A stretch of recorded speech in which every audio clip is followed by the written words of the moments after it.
शादी की पहली रात ही मेरा पति एक्सीडेंट में मर गया। यह सुनते ही मेरी दुनिया उजड़ गई थी। मैं सिर्फ 18 साल की थी। हाथों की मेहंदी भी फीकी नहीं हुई थी और लोग मुझे मनहूस कहने लगे थे। ससुराल वालों की आंखों में मेरे लिए नफरत थी। पति की चिता की आग बुझने से पहले ही सास ने मेरे गहने उतरवा लिए। वह हर किसी से कहती, इस लड़की ने मेरे बेटे को खा लिया। मैं रो रो कर अपनी सफाई देती रही, लेकिन किसी ने मेरी बात नहीं सुनी। एक रात मैंने अपने कमरे के बाहर ससुर और जेठ की बात करते सुना। जेठ बोला, अगर इसे घर में रखा तो हिस्सेदारी मांग लेगी। तभी ससुर ने धीमी आवाज में कहा, पागल खाने भेज दो, सब खत्म हो जाएगा। यह सुनकर मेरे पैरों तले जमीन खिसक गई। अगले ही दिन मुझे जबरदस्ती एक मानसिक अस्पताल ले जाया गया। डॉक्टरों को पैसे देकर कहा गया कि मैं पागल हूँ। मैं चीखती रही कि मैं ठीक हूँ, लेकिन किसी ने भरोसा नहीं किया। वहाँ की सफेद दीवारें, बंद कमरे और लोगों की डरावनी चीखें सुनकर मेरी रूह कांप जाती थी।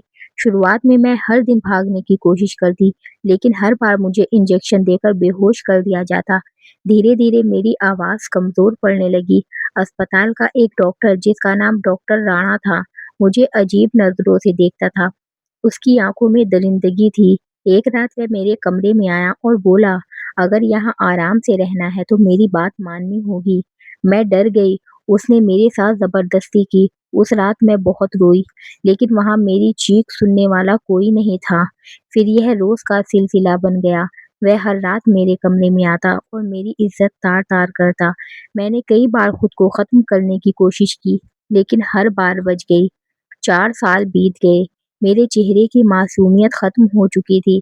मैं अंदर से टूट चुकी थी। फिर एक दिन अस्पताल में नया डॉक्टर आया। जैसे ही उसने मुझे देखा, उसके चेहरे का रंग उड़ गया। वह कोई और नहीं, मेरा पति आर्यन था, जिसे 4 साल पहले मरा हुआ बताया गया था। मैं उसे देखकर कांपने लगी। उसने तुरंत सबको बाहर भेज दिया। मेरी आंखों से आंसू बह रहे थे। मैं चीखी, तुम जिंदा हो? वह सर झुकाकर रोने लगा। उसने बताया कि उस रात उसका एक्सीडेंट नहीं हुआ था, उसके घर वालों ने करवाया था और परिवार ने बिजनेस और प्रॉपर्टी के लालच में उसे एक्सीडेंट करवाकर छुपा दिया था। उन्हें डर था कि शादी के बाद सारी संपत्ति मेरे नाम हो जाएगी।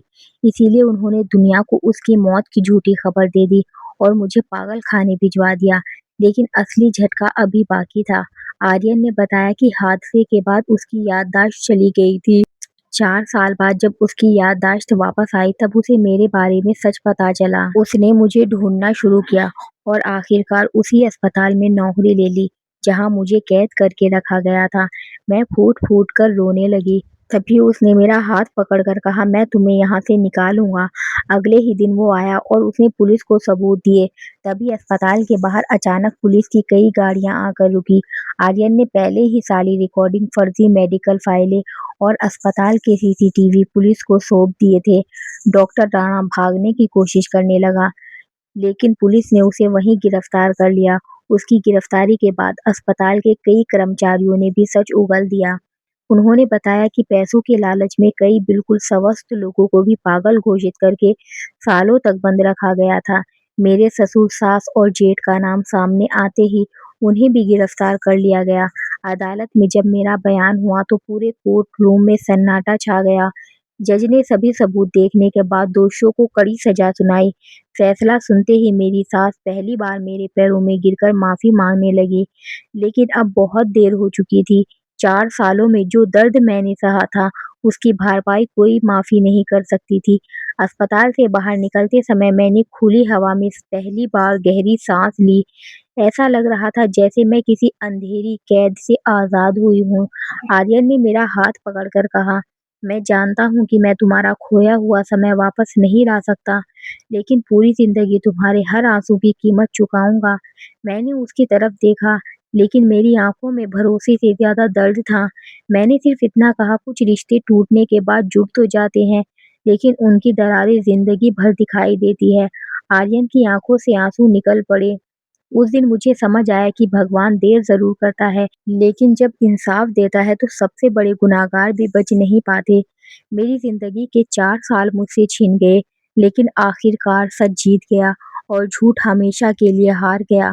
डॉक्टर राणा गिरफ्तार हो गया। मेरे ससुराल वालों का सच भी सबके सामने आ गया।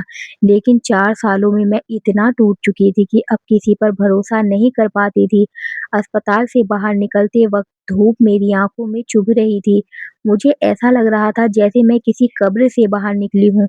आर्यन हर पल मेरे साथ रहा। उसने मेरे हर ज़ख्म को भरने की कोशिश की। लेकिन एक रात मैंने उससे पूछा, "अगर तुम्हारी याददाश्त कभी वापस नहीं आती, तो क्या मैं ज़िंदगी भर उसी नरक में सड़ती रहती?" यह सुनकर वह फूट-फूट कर रो पड़ा। उसके पास कोई जवाब नहीं था। उस दिन मुझे समझ आया कि कभी-कभी इंसान की ज़िंदगी मौत से भी बदतर हो जाती है और सबसे खतरनाक लोग वही होते हैं जिन्हें हम अपना परिवार समझते हैं। कहानी पसंद आई है तो वीडियो को लाइक करें, चैनल को सब्सक्राइब करें और मिलते हैं एक नई कहानी के साथ।